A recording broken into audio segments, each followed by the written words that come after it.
share your screen. I think it's just starting up on YouTube now. Great. Next, I'd like to welcome Paul Mathieson, who will be speaking about AWL plus ER equals AWL Readers. Paul. Thank you very much. And hello, everybody, wherever you are tuning in around the world. So yes, today I'm going to talk about an original fictional graded reader series that I've developed, which includes all of Avril Coxhead's academic words. I gave a similar presentation about a month ago with a colleague and longtime friend of mine, and we started with a nice story about how we met. And I'm sad that I'm not joined by her today. I'm flying solo, but I still wanted to start with a story. So I'm going to start with a less interesting, probably, story, which is connected to the topic I'm talking about today. And to some extent, it's shaped my language teaching and my language learning and my language research as well. So many moons ago, I was earnestly studying Japanese, much more earnestly than I am now. And I was really worried about my lack of progress in my Japanese. And in particular, I was going out with a girl who's now my wife, whose English was incredible. And so we just defaulted to talk in English and communicate in English mostly. So to help remedy that, we decided to have a Japanese only day, where we would only communicate with each other in Japanese by text message, by email, and in person.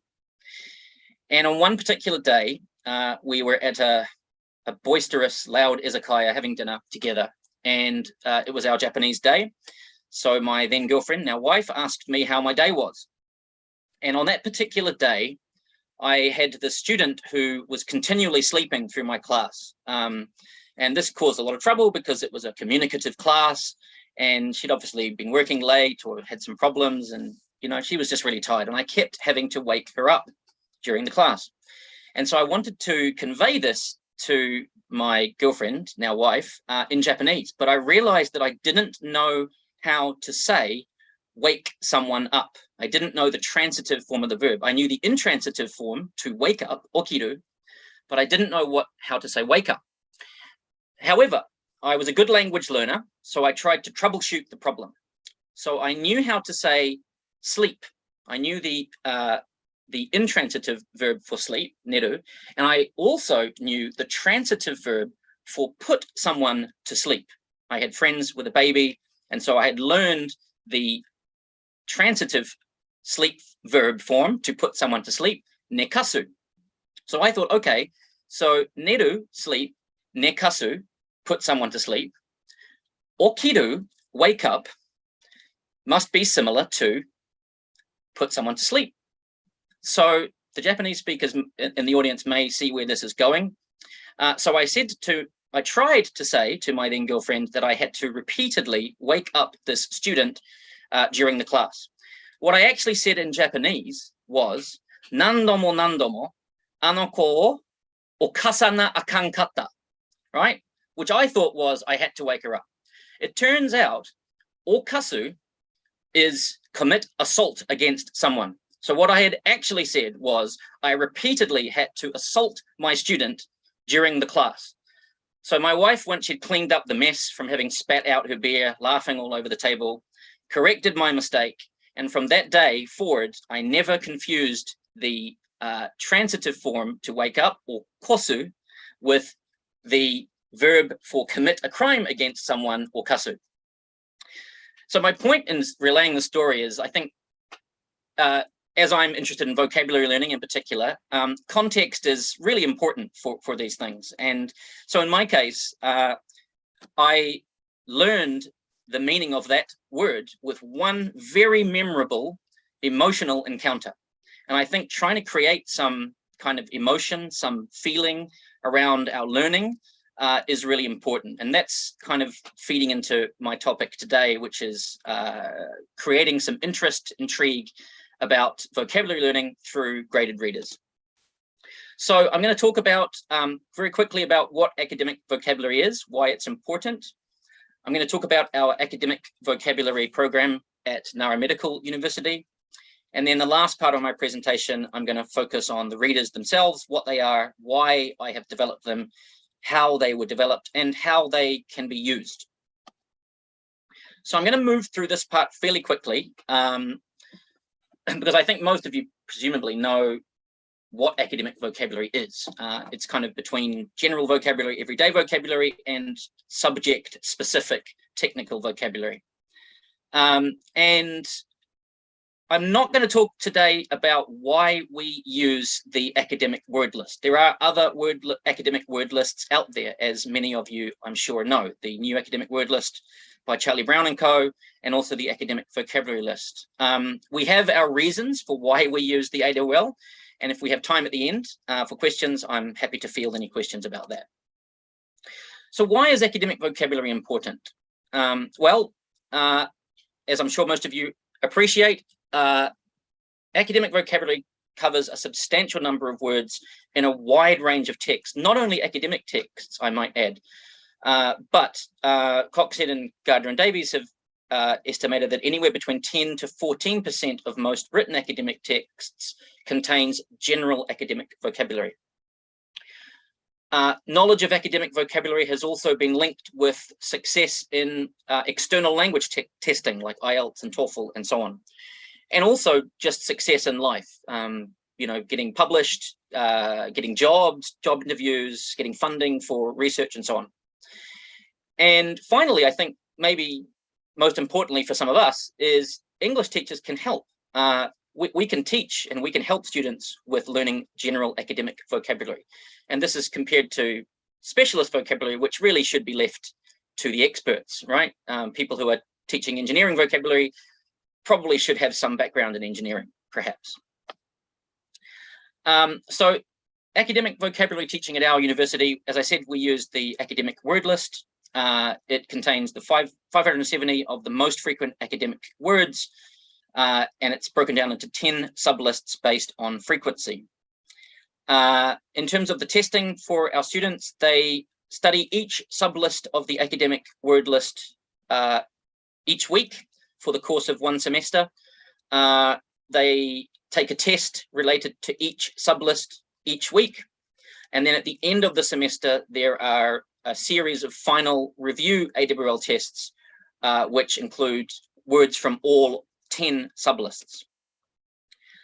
Now, these vocabulary tests at our university are very high stakes. They are productive tests. So students have to produce a grammatically and semantically correct sentence using the AWL items. And in order to pass these tests, they need to get 8 out of 10. For the weekly tests, they are online. So that's a little easier for them, easier in the sense that the weekly tests focus more on receptive knowledge, and also they can cheat, to be honest. So they have a lower value in terms of the overall course work. But at the end of the semester, as I said, there are final review AWL tests, which are face-to-face, and students must produce sentences using the AWL words. The pass score, as I said, is 8 out of 10. They must pass 2 of these final tests. And if they fail to pass 2 of these tests, they not only repeat the English course, they repeat the entire year of medical studies, every subject. So I can't really conceive of a more high stakes test than that in a Japanese university anyway. So how can teachers at our institution help? So obviously we teach vocabulary learning strategies as part of our course. Even though the weekly tests are online, we have face-to-face classes during the semester as well, and we practice face-to-face tests in those classes and provide feedback to the students. And another way that we can help, of course, is by providing materials to help with students' AWL learning. And one of the projects that I became involved in a few years back was creating funny sentence lists. So example sentences using AWL words, which were humorous in nature. And these were pilot tested with medical students to try and make sure that they were actually funny. because I realized that what is funny to me might be very different to what is funny to a 19-year-old Japanese medical student. So we published some research about this, and we found that even though there was not a significant difference in the scores of the students who'd taken the class with the funny sentence lists versus the class who just had normal sentences, we got tremendous feedback about the funny sentences in terms of them helping students to study, them providing motivation to really dig into the AWL and study hard. But also there was an unintended consequence of this, which was that in the sentences that I made, I used only 2 names in the sentences that had human agents in them, humans doing things in them. So I had a guy called Tom and a woman called Kate. And what ended up happening, quite unintentionally, is a sort of narrative ended up developing with Tom being seen as a bit of an idiot and doing lots of really dumb things and getting himself into a lot of trouble.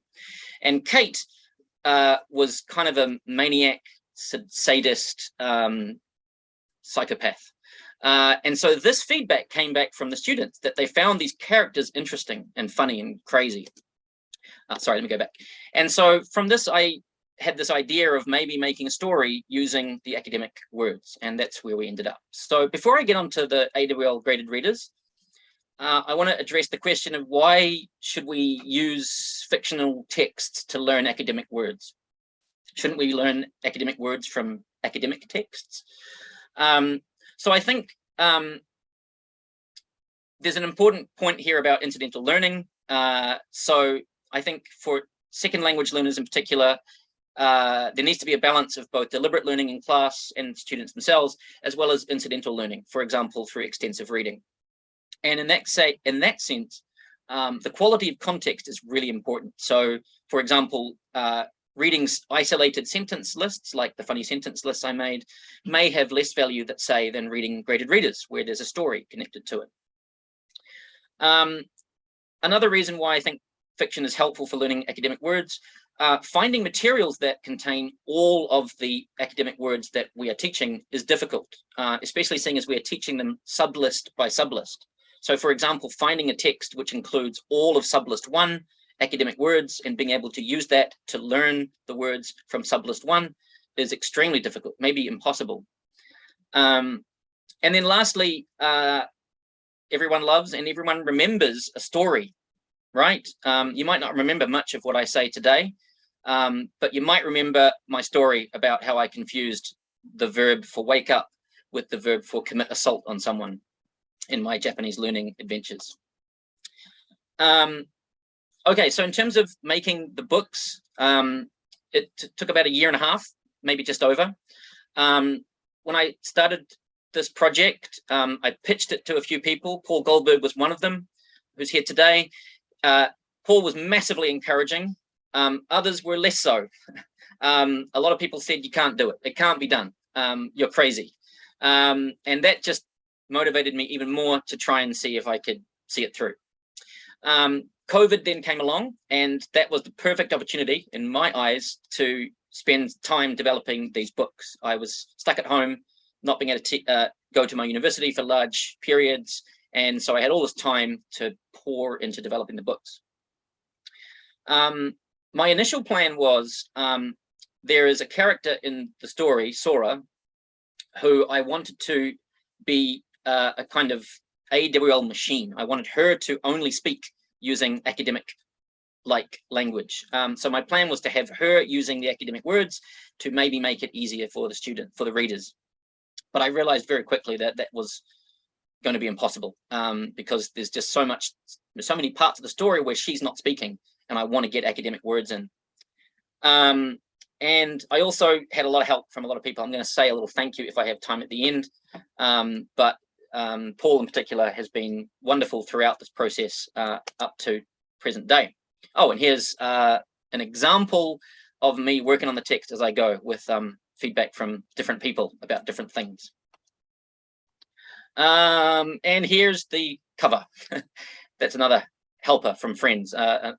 An amateur artist friend of mine helped with the artwork for the books, and so it was great. A great example of 2 people in similar situations, a beginner author and a beginner artist helping one another out. So in terms of the story, I don't want to give away too much, because what I'm hoping is that a lot of you will go and read these books and maybe use them in your extensive reading programs. But I'll give you a brief overview. The story is about a group of Japanese medical students, and originally I wrote the books for my students, for their particular situation. I've talked about the high stakes nature of academic vocabulary testing at our university, and my idea was to make that process less stressful for our students. But I think the book is much more than a book for medical students. It's based at a medical school in Japan, a fictional medical school, but I think it focuses on general academic vocabulary, not medical vocabulary. So to that extent, I think it's useful for anyone who is learning or who wants to learn English academic vocabulary. There are three main characters in the book. Naomi is the narrator, Sora is her slightly unusual friend, and Taishi is also one of their friends. And Sora has a rather large secret, which she is doing her best to keep and fails to do so. And so the story sort of degenerates into a series of adventures and misadventures related to that secret. That is all I will reveal. In terms of the level, so as I said, I'm teaching medical students. It's really designed for, I would say, intermediate to upper intermediate level learners in the CEFAR B1 to B2 range, I would say. We've controlled the vocabulary to include the first 4,000 words in the B and C Koka. I haven't included a screenshot or a slide of that, but across all 10 volumes, within the first 4,000 English general vocabulary words, we have between 95 to 98% coverage across all 10 books. There are 10 volumes in the series, one volume for each academic word list sublist. And so, for example, volume 1 includes all of the academic word lists from sublist 1. Volume 2 includes all of the academic word lists items from sublist 2, and all of the AWL sublist 1 words repeated. And that process follows through for each book. So as students read the next book in the series, they are not only encountering the new words for that particular volume, but they're also recycling or re-meeting the words from the previous books. All of the AWL words are used at least twice, and there are roughly 3,000 instances of academic word lists, 3,000 sentences using, sorry, that's not true, 3,000 instances of academic words throughout the books. Here's a screenshot from the books which are currently available on X Reading. So you can see that for this book, I think this is book 1. The words in bold are the academic words from the relevant sublist for that volume. So in this case, it's book 1. The words in bold are the sublist 1 academic words. The words in italics are academic words from other sublists, either that they've already met previously or that they will meet in future volumes. Okay, so with some expert help from both Paul Goldberg and also Rob Waring, I've put together some numbers about using fiction to learn academic words. So the AWL readers themselves are just a shy over 80,000 running words in total across the 10 volumes. So that's about 8,000 words, 7,000 to 8,000 words per volume. Now, if you were to, sorry, I need to push one more time. If you were to try to encounter all 570 academic words in ungraded fictional texts, that would run to around 1,200,000 words. How about all 570 AWL words twice in ungraded fictional texts? Double it, 2,400,000. And this actually, I should say, is based on research by the presenter who preceded me, who's done some really interesting research about using ungraded fictional text to learn academic vocabulary, specifically the Harry Potter series, as he talked about in the presentation. If you wanted to encounter all 570 AWL words with a total of 3,000 instances, like you get with the AWL readers, that would run you to around 6 million words. And how about all 570 AWL words twice, at least twice, in ungraded academic texts? Well, you're probably looking at somewhere in the range of 660,000 words. So what I'm hoping you can see is that students get a really good bang for their buck by reading their AWL Readers. They get to encounter all of these words multiple times with a total running word count of only 80,000 words as compared with these other methods. How about, I'm going to quickly rip through this because I'm running out of time. So in terms of using fiction to learn academic words, in terms of reading speeds, so reading the AWL Readers, roughly 80,000 words. If we're assuming an extensive reading speed rate of 120 words per minute, you'll be looking at total time of 667 minutes, roughly 33 days if you assume 20 minutes per day. And you can see, I'm not going to go through all of these individually, but as you get to the larger volumes, as I've talked about before, larger volumes of vocabulary, of words, word counts, the numbers and the time needed for those just continues to increase. So I think, again, with the AWL Readers, it's a very manageable load for students to encounter, meaningfully encounter all of the academic words. Oh, my screen seems to have frozen. Here we go. So how have we used them, the graded readers, as part of our English program at Ngara Medical University? So I was hoping to share the results of our study, but we're still in the process of finalizing that. So I'm hoping that will be another presentation for another time, possibly in 1 year. But we used two groups for the graded readers. There were a test group of students who read the AWL Readers, one with a gloss and one with no gloss. And the control group read Vanity Fair, the graded reader version of Vanity Fair, which is roughly similar in length to the AWL Readers and also at a similar level, B1 to B2. Students read 10 books in 10 weeks. It took students approximately 70 minutes per book per week.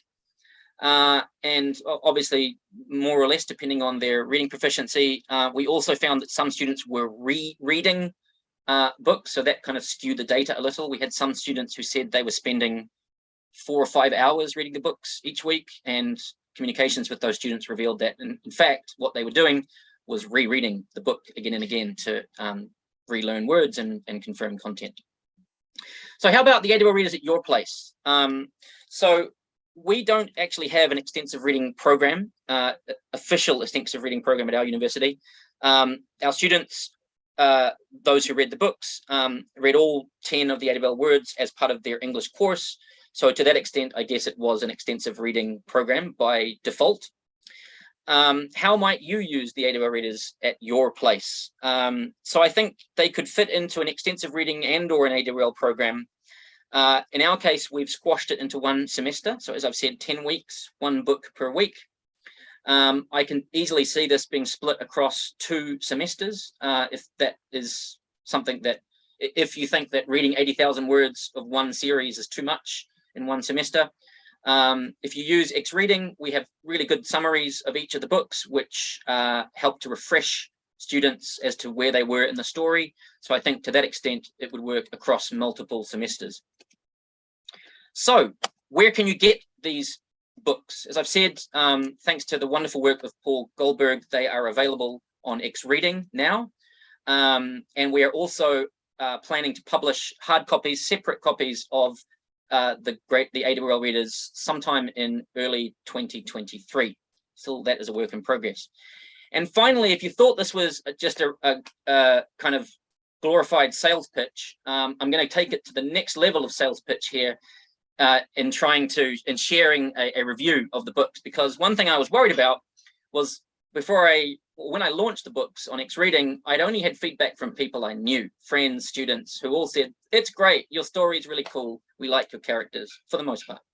So this is an anonymous review from someone in Thailand, published on X Reading, who has said wonderful things about the book. I'm not going to read what he or she wrote, and I can promise you that no baht exchanged hands between him or her and I. This is just a straight up review from a language learner in Thailand who really liked the books and really liked the characters in the story. So I think that is a great place to finish my presentation.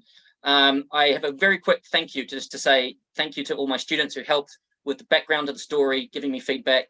I had some wonderful editors and proofers, two of whom are here today, Rob and Paul, and also my former co-presenter, Claire, who was a copy editor / sounding board, and my professor at my university, Francesco, who's also not here, has helped to make the stories fit into our AWL program, and my PhD supervisor, Sasao Yosuke at Kyoto University, has been instrumental in helping me to turn this into something bigger than I had ever envisaged it would be. Okay, I don't know if we have time for questions. How are we doing for time? You have 5 minutes for questions. I got 5 minutes, great. Very quick questions. Okay, so if you need to contact me just before I take questions, these are my email addresses. I'm about to start my summer holidays, so I will be checking my institutional email much less frequently than I will be my personal email. So if you want to get in contact about anything today I've talked about, either of these email addresses are good. Any questions? I haven't checked the chat, but So a couple of people have asked about where can they buy paper versions? yes. And that's really in the chat. That's not from me. No, I know. Yes, Kimberly had asked the same question a number of times earlier. So that is a very good question. So Paul Goldberg and I are going to be working on publishing these books within the next 8 to 10 months. Is that right, Paul? Is that a fair time frame? We've said early 2023 as a goal for getting these separately published and available for purchase as separate books rather than through X-Reading. Is that right, Paul? If it was February, like January, February 2023, that will work best for Auckland University. Sure. Well, yeah, so on X-Reading, the books can easily be changed. If they're going to be printed, we want to make sure that they're really perfect, and that will take time to get more feedback. That's what we're doing. We're just letting students go through them, letting teachers go through them, see what they find, and possibly revising. So as soon as possible. Okay, well, if anybody would like to talk to Paul about this topic more, there is a breakout room open